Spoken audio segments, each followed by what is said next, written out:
We will continue our pattern that we started yesterday of giving very brief introductions to each session, with a reminder that you can find a full bio of each speaker in the virtual program on our sPark website. But our session this morning is called Lead from the Outside, and we will be led by Candice Epps Jackson from the class of 2008. Candice serves as Assistant Dean of Students at a four-year university where she helps students navigate one of the most rewarding and terrifying experiences, aka college. We're very glad to have Candice here today. I will turn it over to you, Candice.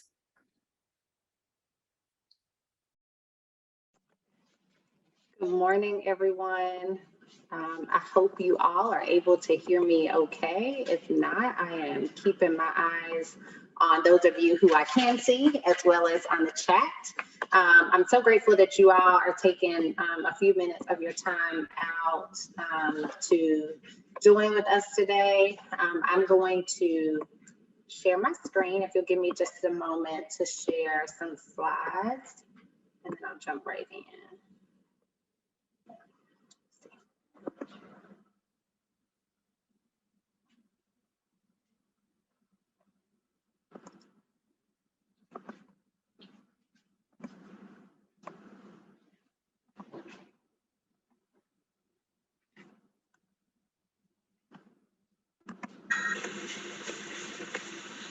I also just want to check in. Should I admit folks as they are coming in, or am I sharing a responsibility? We will take care of that. Okay. And while Candice, while Candice is sharing her screen, I'll continue to invite our attendees to introduce yourselves in the chat. You want to just tell us who you are, where you're joining us from, and what your connection is to the Park Scholarships community. It's great to see who's here.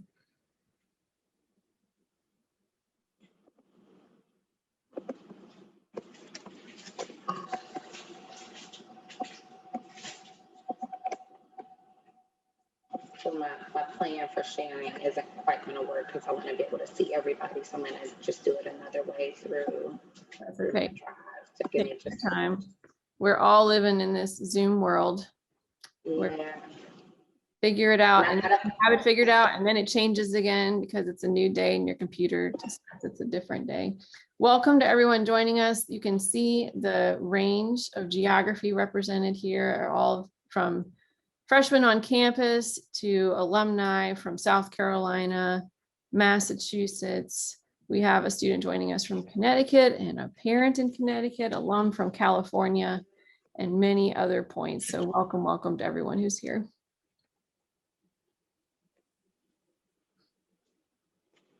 Okay. Almost got it, I think. Yes, okay. I'm going to share my screen. Unfortunately, I don't think I'm going to be able to kind of see everyone, but we're going to just try it out and see what I get.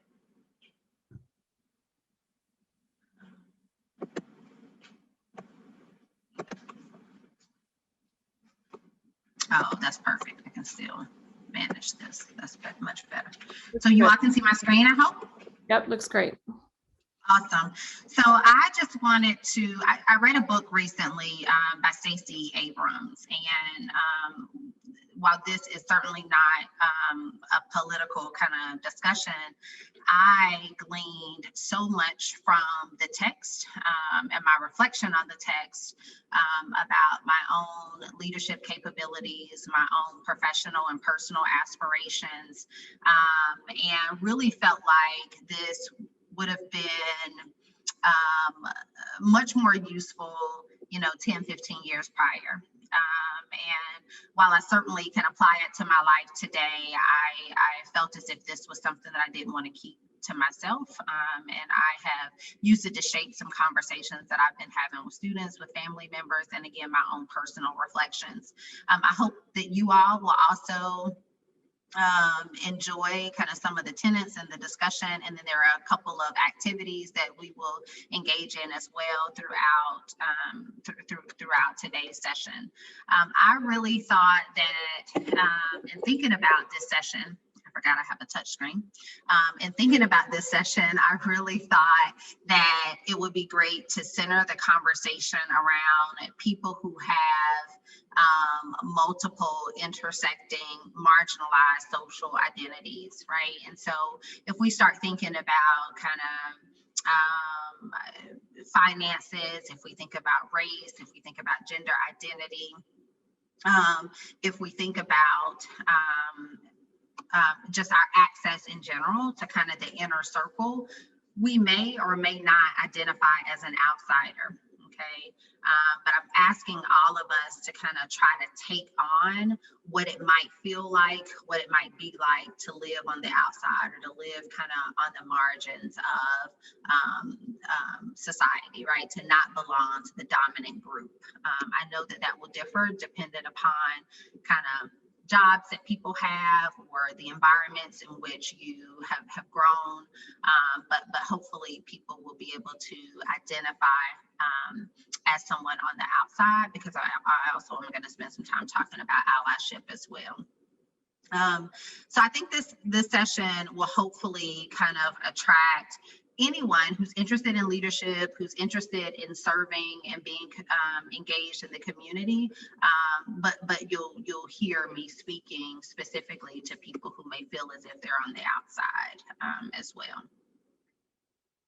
So I want to start with this quote from Stacey Abrams. "But my life and this book are about knowing the rules and then deciding if they apply, or if we need to write our own rules." And so for those of us on the outside, I just really feel like it's important to acknowledge that when seeking power, that whole process can feel really unfair. It can feel as if it is rigged, right? And I think any of us can identify with that. If we have ever kind of wanted to seek out an opportunity and really felt as if our access was limited. And so sometimes it's because we don't know how to gain entry, right? We just don't know the ins and outs. But other times it's because the winners really get to dictate the rules. Those with access really get to say who has access, who they're sharing access with. Stacey makes the argument that race, gender, and class have been constant markers of our access since the Constitution. And so if there are any kind of woman-identified folks in the room, if there are any people of color in the room, I think you really understand just the impact of the second quote there. She really talks about in the text what it's like for people of certain skin tones, specifically Black and brown people, for people who are not male identified, for people who maybe come from rural communities or different places geographically outside of America, and for people whose bank accounts signal that they are lesser than. She really talks about how it can become really difficult for any of us who identify as marginalized to absolve ourselves or separate ourselves from fear, and how that fear really plays a role into our leadership, into our identities as leaders, into our confidence, and spends a significant amount of time really talking about confidence and fear in the text. And I'm also going to take that stance in today's presentation. So for Stacey, just to bring it back really quickly to minorities or marginalized folks, yes, fear is common for all of us, but she really distinguishes minority fear from fear, right? And so for Stacey, she would say that minority fear is really grounded in stories and in the weight of our people. And so it feels like every kind of missed opportunity has a generational impact, or it feels like every opportunity in which maybe we made a mistake or a misstep feels much heavier because we're also carrying kind of the weight of this access that we finally have, but we're also carrying the weight of maybe limiting access to people who may come behind us. She says that there are a few how-to guides, right, for those of us who are other, to figure out how to become the ones in charge, or to figure out how to become the leaders, whether it's tied to positionality or not. And so I really wanted to kind of bring it back to Park, and for all of us who are here, I think we have a connection to these words on the screen: scholarship, leadership, service, and character. We heard, for those of you who were in the keynote yesterday, we heard Joy really talk about each of these. I was really drawn to the emphasis that she made on all of these being equally important for us. And so to know that I'm able to share space with people who embody each of these, who have a commitment to each of these, that means the world to me. And that gives us a common kind of foundational connection to really wanting to do this work around exploring leadership and community engagement for marginalized groups, but also for our allies, and how we really share. This story is a shared story for all of us. And so just to talk a little bit more about leadership, in the text, there's really this kind of argument made that there's a constant search between compromising with leadership and power. And I know that for most of us, we wouldn't connect. We wouldn't say that in order to be a leader, we have to have a position. And I don't think most of us would say that in order for us to be a leader, we have to have power, right? I think that really goes against how I really thought about leadership for a long time. And I'm going to try to challenge and push us to think a little bit about perhaps they do, right? And so, no, it's not about power, kind of self-seeking power, but it's really about the power to change the trajectory of someone's life. And so if someone can be in a leadership position and or identify as a leader, they can see themselves as being more empowered. They can see themselves as not being defined by their pedigree or by their demography, not being defined by their stories of origin, and really see themselves as being someone who can chart their own pathway, who can achieve things that are bigger than prejudices, and who can control their own fate, as well as the fate of those who will come after them. And so power and leadership are really hard for me to kind of say that they're so closely intertwined, but when I think about it in the sense of how Stacey defines the need to have this power, the need to be in charge of my life and to not be so subjected to isms and barriers that may be in place, it makes perfect sense that that power is really directly connected to me being able to see myself as a leader. May not be connected to a position of leadership per se, but it's definitely connected to me being able to see myself as a leader.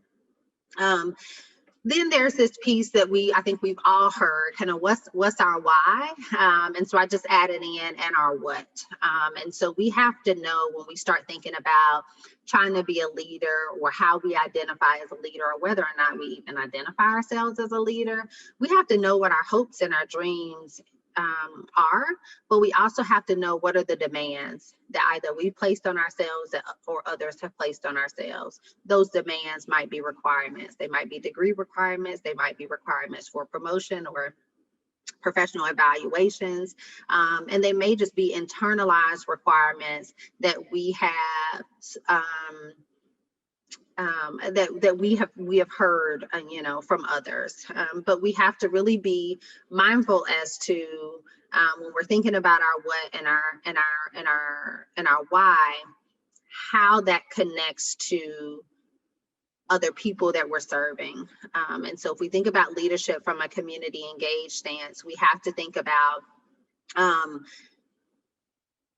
really fighting for our rightful place at the table, whether that's, in the boardroom or in an office or in the classroom. We have to be able to use our voice, but we also have to recognize that we're fighting to change things for other people. We're fighting to help other people who have been unfairly or maybe even unlawfully silenced. And so that's how our leadership can show up. Our leadership might show up as activism.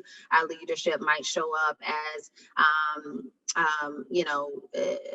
leading from the outside, without some position or title, but it's still leadership, and it shows by our actions. Hopefully that kind of makes sense as to the ground, as a foundational understanding of leadership, at least as described in this text. I want to take a little bit of time, I think before I get to, well, I'll start here.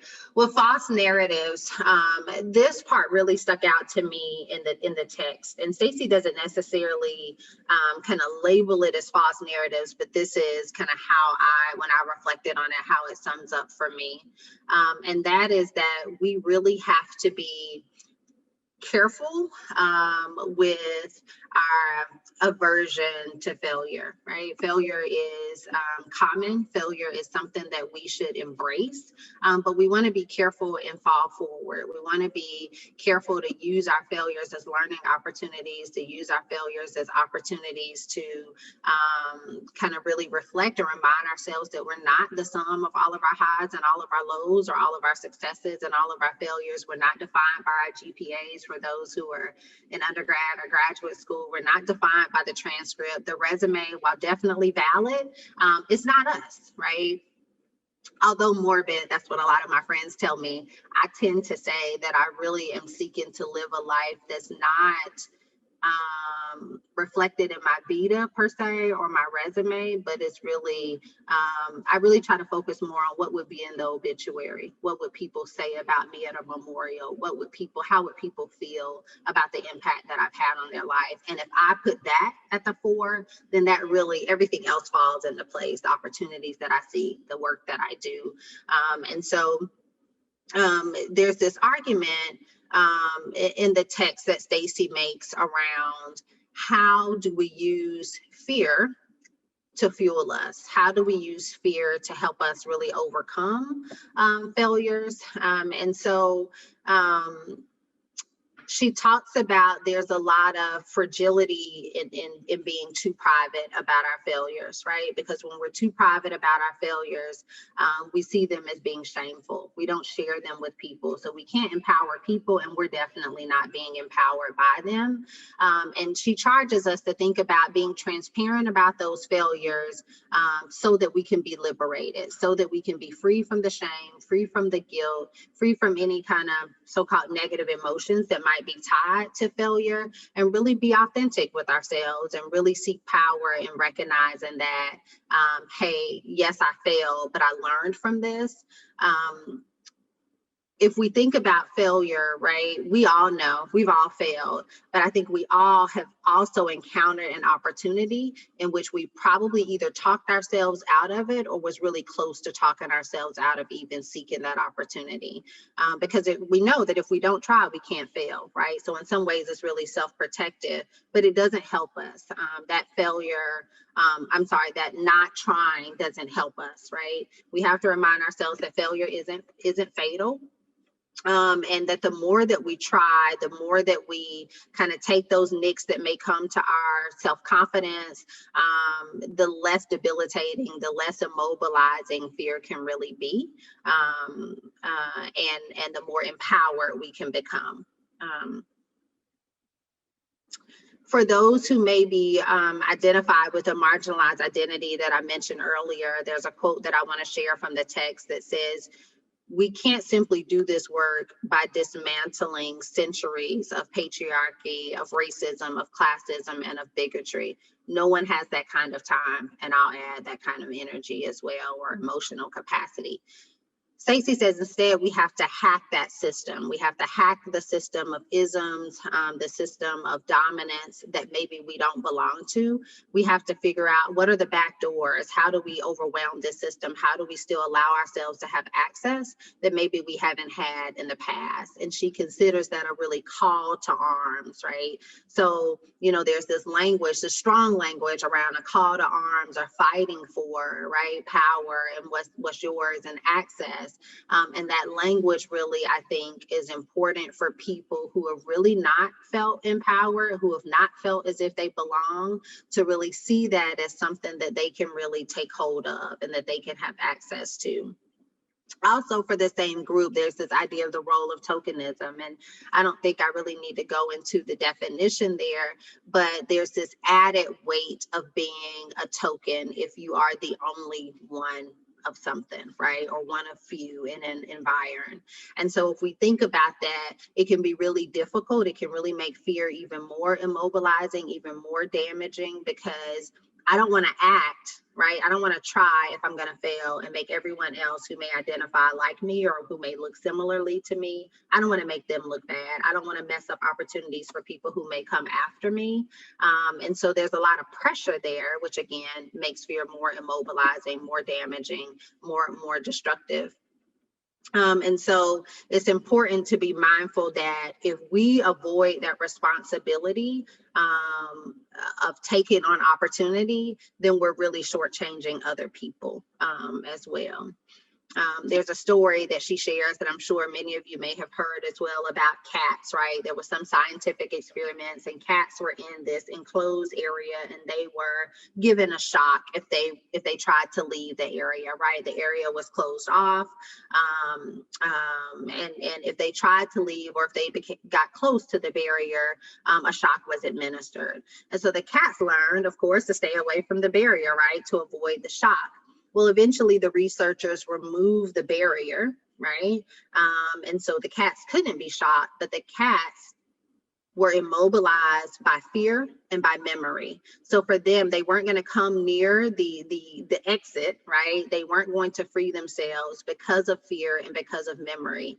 That story is so vivid to me and reminds me whenever I kind of feel this inkling of fear or whenever I kind of feel overwhelmed by fear, that sometimes it's my own fear and my own memory that is immobilizing, that prevents me from taking on opportunity or prevents me from speaking up in a meeting or prevents me from kind of pushing myself to try something new.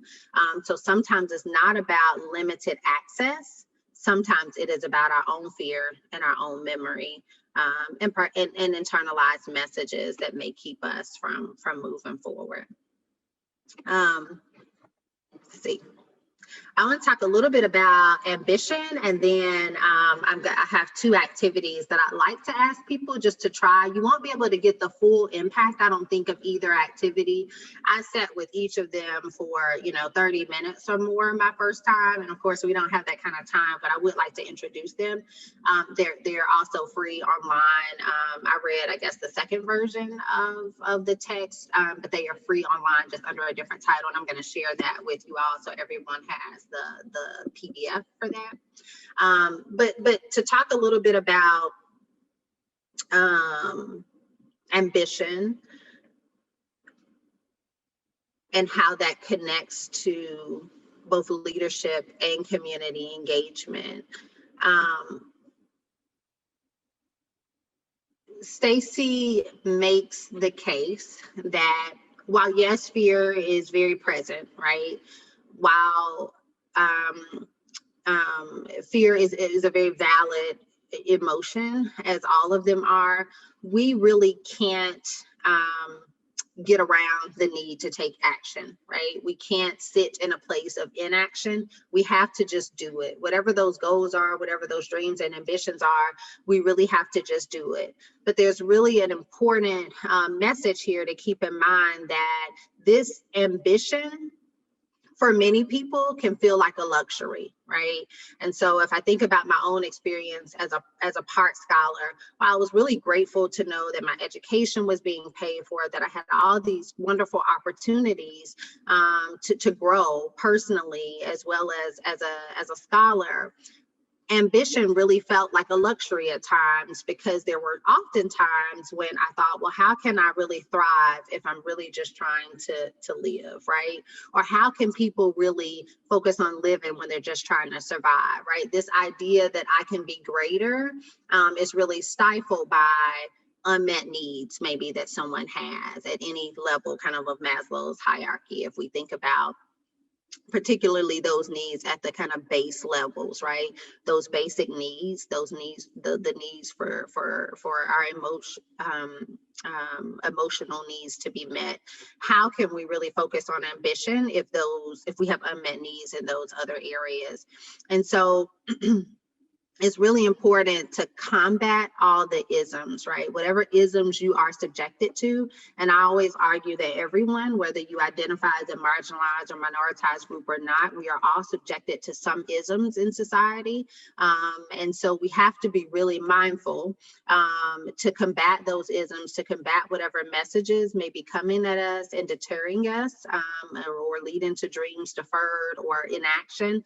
We have to be really mindful. Stacey says, don't listen too closely to anyone. She would argue that you shouldn't listen too closely to, and I added on a few groups, but supervisors, advisors, counselors, parents, even your own internalized voice. If that voice, if those voices from yourself or from other people are telling you not to do things, right?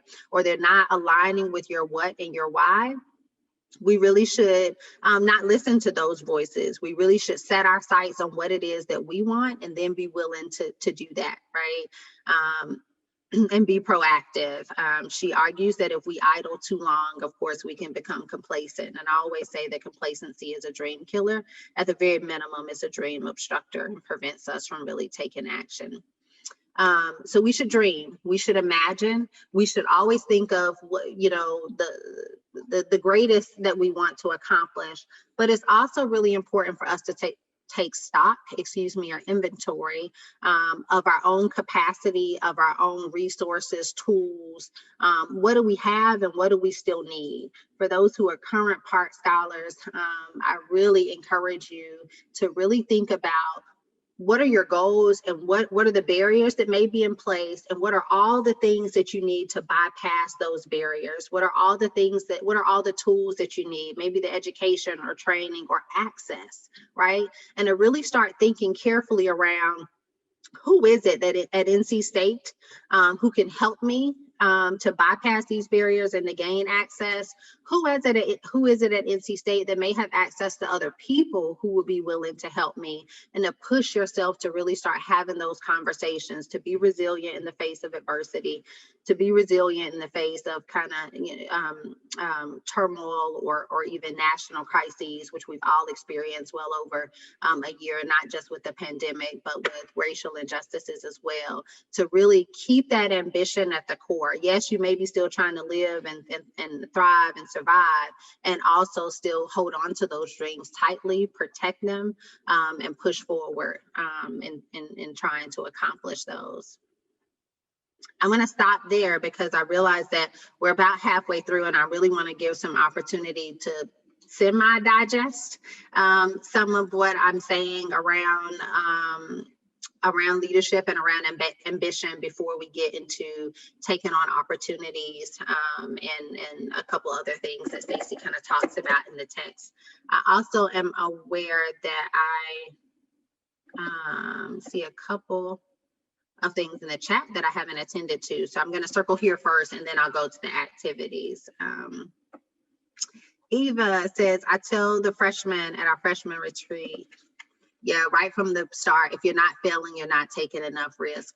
I so wish I had internalized that more, because I think not only would I be further professionally, but I think I just would have had a lot more self-grace with myself throughout the process, right? Throughout life with personal and professional aspirations. Hey, Rosalind says so true, right? Our company has included as part of our annual reviews a question around what was something that was a failure during the last year. We say fail quickly and learn. We don't want bad projects continue just because we can't admit it as a failure. Right. So yeah, I think it's true that if we aren't failing, we aren't taking enough risk. And if we aren't failing, we probably aren't learning much. And if we aren't failing, we may not be kind of thinking broadly enough, right? In my current position, I've only been there 3 months, but in my current position, I remember the first month I messed up kind of twice, pretty big, right? One was spent a whole bunch of money without going through the right process, and the other was something that I just did wrong in terms of protocol, right? And I remember having a discussion with my supervisor about both and being apologetic and owning it and really feeling as if, my goodness, you know, this is kind of new for me in that, you know, I messed up in such big ways so quickly, right? But then when I sat and reflected on it, it was because I was trying to do things without I was using my own autonomy. I was using my own kind of mindset around what's the next step, especially with the protocol misstep. That's what I was thinking about. And I did what felt right to me. But then the other, in terms of spending more money, I was trying to take on my leadership role and do what it is that I needed to do. But because of COVID precautions, there were a lot more layers kind of in place to spending that money than just putting it on the charge card. And so, I messed up, but in some ways it is because I was taking risk. I was trying to be a leader. And so, I think those are really good kind of affirmations to what we're talking about, or good ways to affirm that. So I'm going to stop sharing for just a minute. And I encourage anyone to unmute if there's something that maybe has resonated with them, or a question that you may have about maybe something that Stacey is proposing, or a way in which I have described it or added my own kind of to it. And then while we're kind of having that space to do that, I will bring up the activities that I'd like us to try. Hopefully that sounds good to everybody. Candice, I loved what you said about fear holding people back and overcoming that. I was wondering if I guess I can think of like a lot of times, right, when you're like afraid of taking some risk because you're carrying different people in different ways, or you don't want to jeopardize like your responsibilities that you have to other people. Can you speak to that a little bit more? Maybe like if you're comfortable sharing, like maybe like an example you have of like overcoming that fear would be really interesting to hear, or even not overcoming that fear, but like taking a risk and like just moving past that a little bit. I think you invited me to kind of talk about a personal experience of kind of letting go somewhat of the weight of letting people down. I think was the first part of that, Rachel. Is that right? So I'll be really transparent and just say that, and this may resonate more with undergrad students at Part Scholars at State now. I remember being a Part Scholar and being and I opted to take on the honors program, whereas a lot of the people that I was connected with and friends with were in the scholars program, university scholars program. I'm not sure what they call them now, or if those are still a thing, but in the honors program, it was often isolating as a Black woman in that program. In my courses, there were hardly anyone else who looked like me. I remember there was one Black male. We were often in the same classes together, but it was often isolating. And I used to go in, I mean, we had these texts to read, right? Really dense, not necessarily easy reads. And so I would read it, but also try to annotate it and kind of make my own connection with it. And I often didn't feel like I had enough time to do the reading and the personal connection with the text, which is what I felt like I needed to do to really engage in classroom discussions, right? And so I had to really sit with myself at one point, especially during my sophomore year, and realize that I was trying to show up in that way because I didn't want to give this perception that I wasn't capable of something, or that people who may look like me aren't capable, because I knew we weren't very well represented in those classrooms and in those spaces. And so I felt a lot of pressure. So it wasn't just my own perfectionism, and I'll tell anybody I'm a recovering perfectionist, right? And probably will be for the rest of my life. But it wasn't just that, right? That my own weight that I was carrying, but it was also this weight of what about the people after me? What about the other people that this professor may teach, right? If I don't show up, right? And we just saw this play out recently. I can't remember the university. I wish I could, but we just saw this recently where two law professors were really speaking about their Black students, right? And one law professor really said that her Black students are always lower, right? The other didn't say much, but also didn't dispute that, and so was complicit in that discussion. But that's very real, that notion that if we don't show up, right, in a certain way, that's going to give a negative impression for everyone else who may look like us, right? And while I certainly can't speak for all people of color, I will certainly tell you that a very prominent message in the Black community is that you have to work twice as hard to get half as far. Or sometimes people will say you have to work twice as hard to get half the recognition. That was a message that was ingrained in me from the time, I don't know how big I was, because I heard it spoken to my older siblings. And so I didn't let go of that, Rachel, until I was in graduate school. And I got to a point where the perfectionism coupled with all the roles that I had, right, not only as a graduate student, but as a mother, as a wife, and on and on and on, it just became too much. It became unbearable. And I really had to have kind of like a reckoning with myself and say, yo, this is unhealthy, right? This is not sustainable. This isn't productive. You've got to let go of that, right? And so I'm not working twice as hard to get half of the, opportunity or reward. I'm going to work as hard as I can, and what comes with that will come with that, and I'm going to have to be okay with that. Kind of like Stacey said in the text, that we're not going to combat all of the isms on our own, in our own life, right? We've just got to sometimes, like, who has the time for that? And I added on emotional capacity and energy. We just got to do the best that we can do. And eventually, I think it takes for some people just to get fed up to let go of some of those really deeply rooted and ingrained messages that we're carrying with us. Hopefully that answers kind of how I've worked through that on my own. So I'm going to share my screen again, and we're going to try. I'm going to ask folks to try. You're welcome, Rachel. Ask folks to try to do a couple activities on ambition and fear.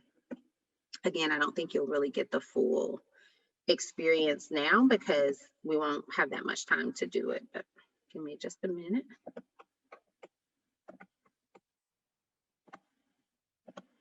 So hopefully you see my screen more than I want you to see right now. Give me a minute. Is that better? Hopefully. So you're looking at, I'll scroll up for just a minute. I think I can keep my place. You're looking at, this was the original title of the text. And so it comes with all of these exercises. Each of these exercises are at the end of a chapter. I really didn't go through the entire text for this. I just really tried to focus on my overarching reflections from the text, but there are two that I felt like were really, really relevant around ambition and fear. So I'm going to ask for folks, whether you jot it down or just kind of think through it, I'm going to ask for you to look at the screen and answer these questions that are on the screen initially, just for yourself.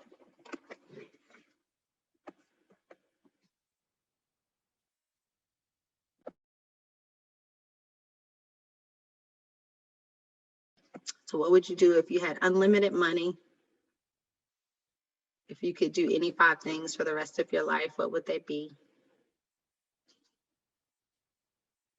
And then what else would you ask for? And the way I interpreted that, what else would I ask for, is what else would I ask for in order to be able to do these things?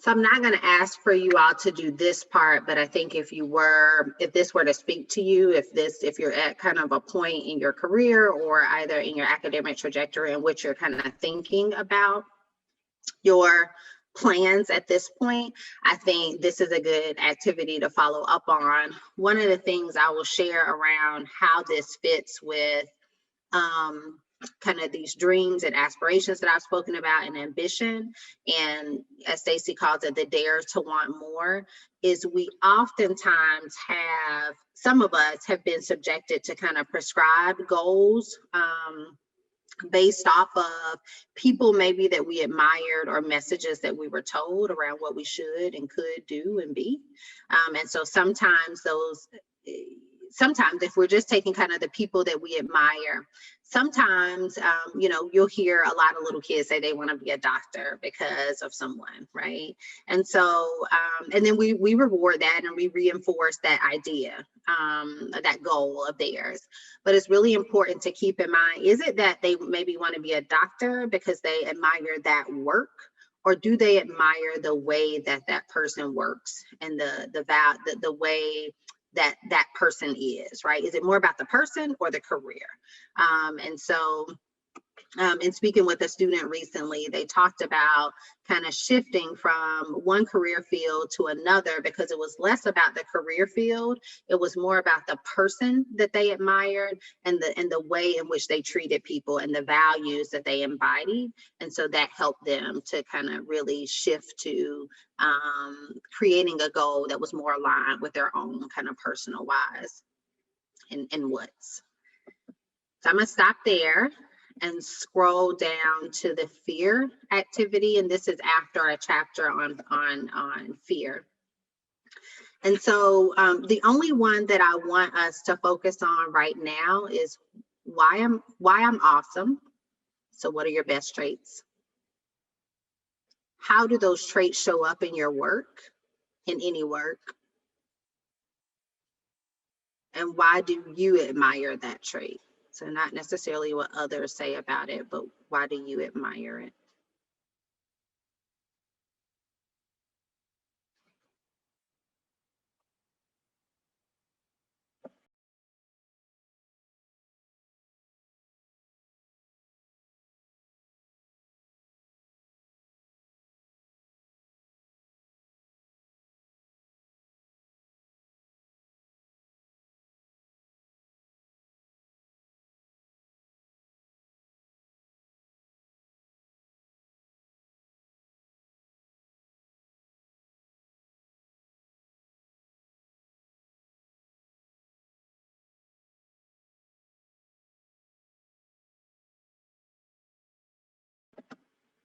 I'm probably not doing a very good job of judging how much time you need, but I'm going to stop you there. There's more to this activity about kind of traits that are less awesome or your worst traits. Why do you dislike them? And then there's another part of this around what do other people think about your traits? What do they admire about you? And then there's a going deeper kind of part of this exercise as well.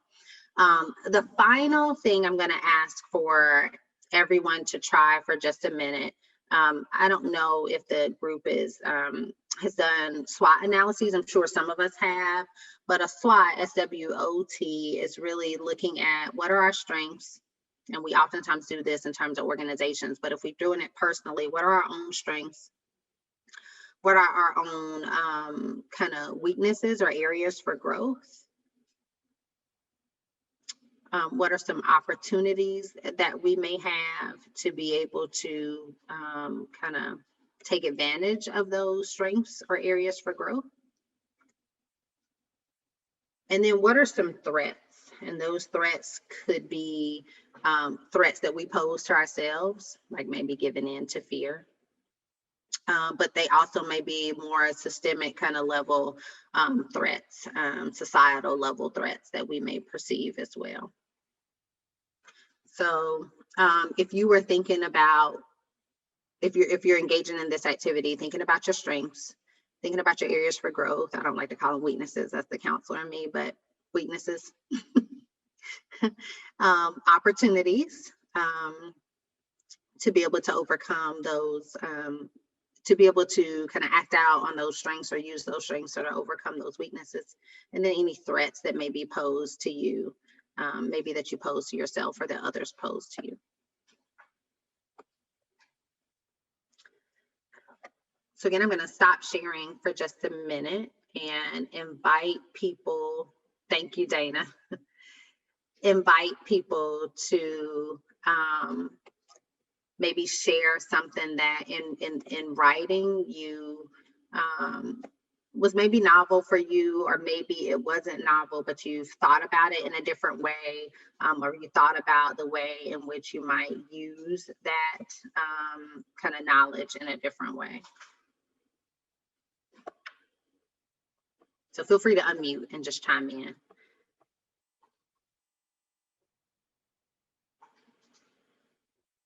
I can hop in. I thought it was, hi everyone, I'm Madeline, and I'm in the class of 2018. I thought it was interesting then in one of the exercises when you talk about why I admire a certain trait about myself. I think oftentimes it's easy to think about your best traits in the light of how others see them and how they value them. And so it's an interesting change in perspective to think about why you admire them just for yourself, independent of what others think of you. So I thought that was a helpful insight.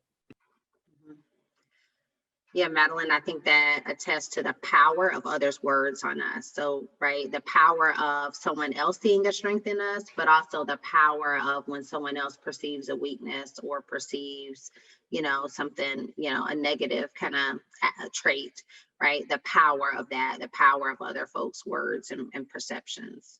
It's pretty impactful.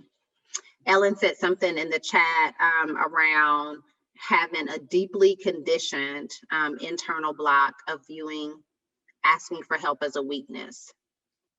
And so for many of us, we really have been conditioned to not ask for help, not because people haven't, you know, offered to help us, or not because people haven't said the kind of traditional, let me know if you need me. We hear that a lot. Even when people are grieving, we as a people, we say that, right? We tell people, let me know if there's anything I can do for you. Well, I may not really know what I need, right? I may not really feel empowered to ask for that.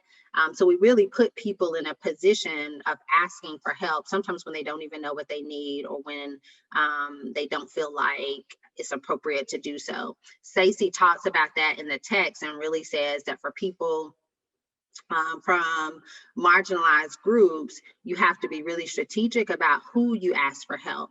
Because if you ask certain people for help, that can really feed into this negative idea that you're incapable, that you shouldn't be in that position, that you aren't fit for the job or for the opportunity. And so we have to be really mindful as to who we ask for help.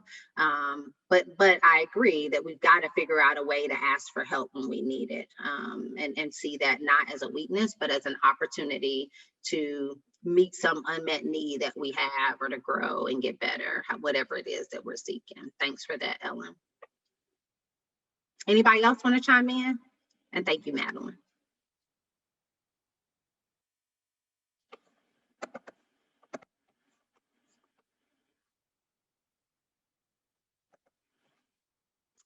So I know that I'm really close to being at the end of time. And so I really just wanted to talk really quickly around, like, how do we seek opportunities? Kind of what do we do, and leave you with hopefully some encouraging kind of parting words.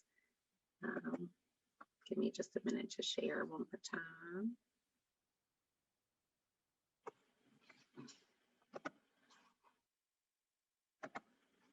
Okay. So Stacey really talks about seeking opportunity as hacking and owning opportunity. And this hacking and owning language is really because she doesn't see opportunity as inherently being available to everybody. And I personally agree with that.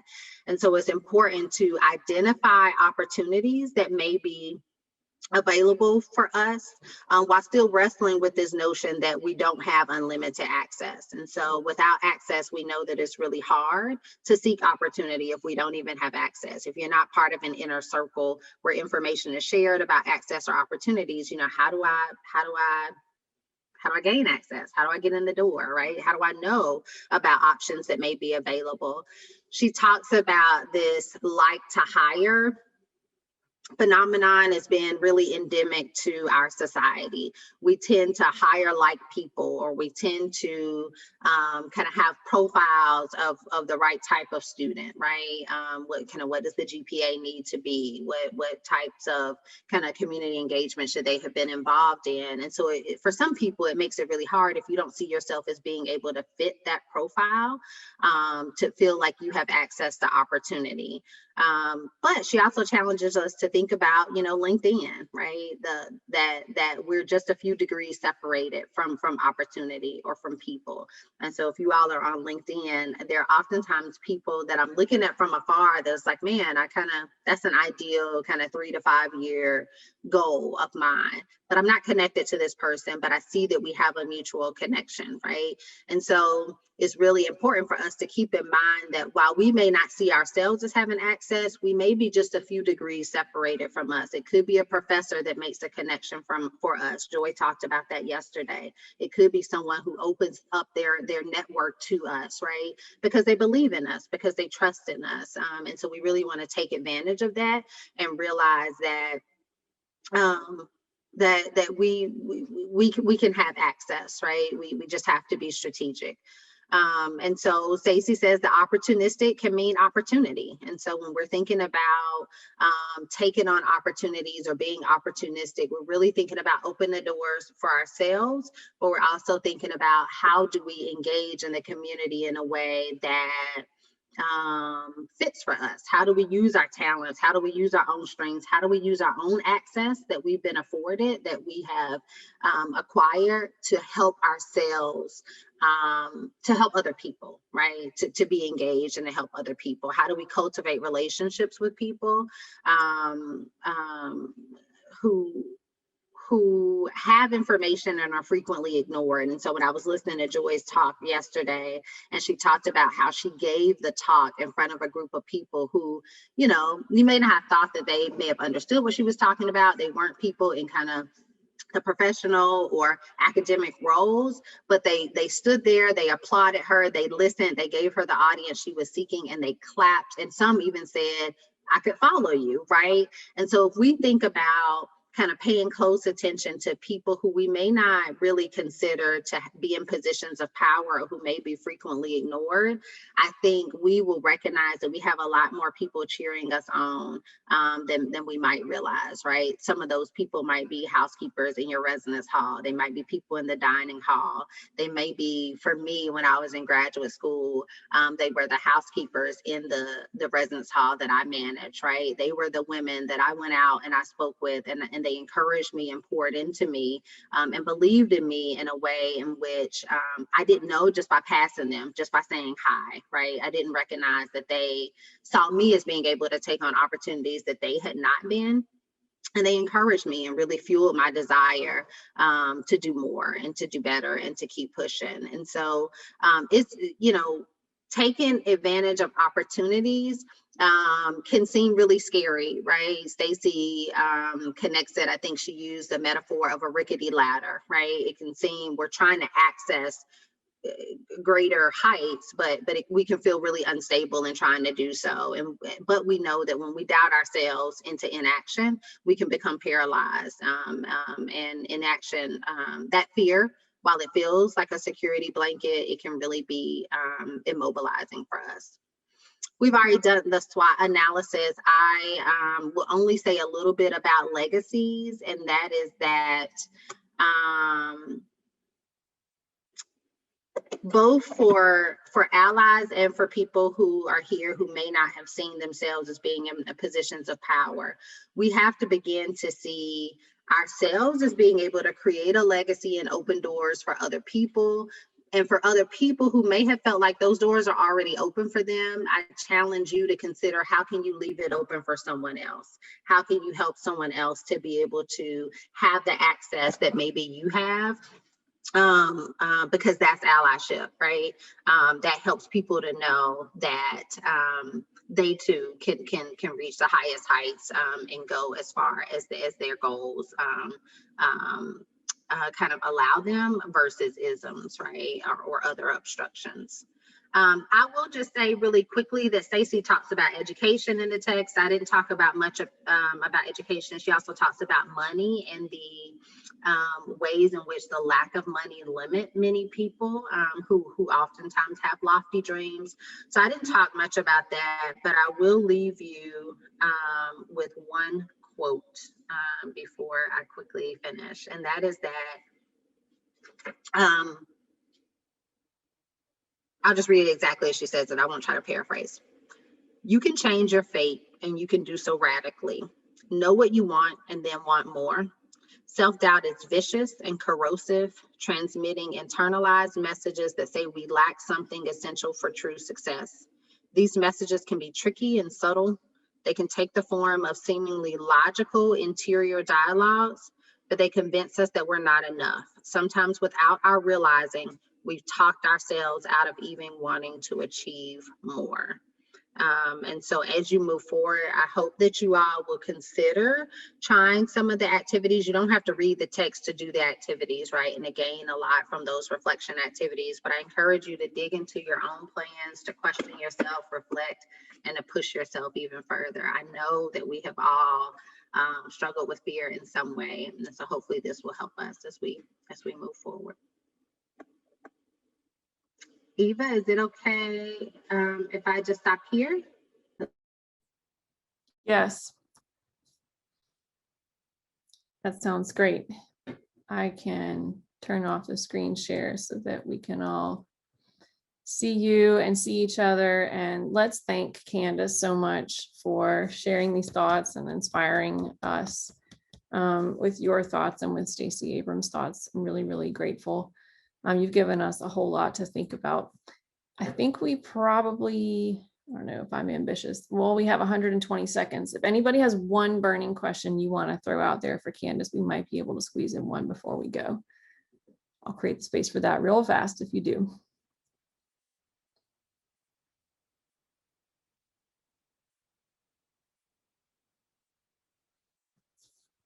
Okay. Well, then we'll leave it there.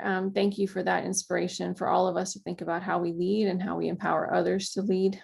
I'm really, really grateful for all of that, Candice. And I made some notes for my class of 2025 seminars next year and things that I can take from the exercises that you just led us through. So thank you again. Thanks everybody for having me. Take care. Our next SPARK session is going to be at 12:30. It's going to be a TEDx talk from Alex Kim from the class of 2017. And the talk is about how can we collectively solve our toughest policy problems. So he's going to introduce crowd solve. You're going to want to hear about it. And then we'll get to talk to him live after the TED talk and interact around that very interesting topic. So look forward to seeing you all at 12:30 p.m. Eastern. Thanks, everybody.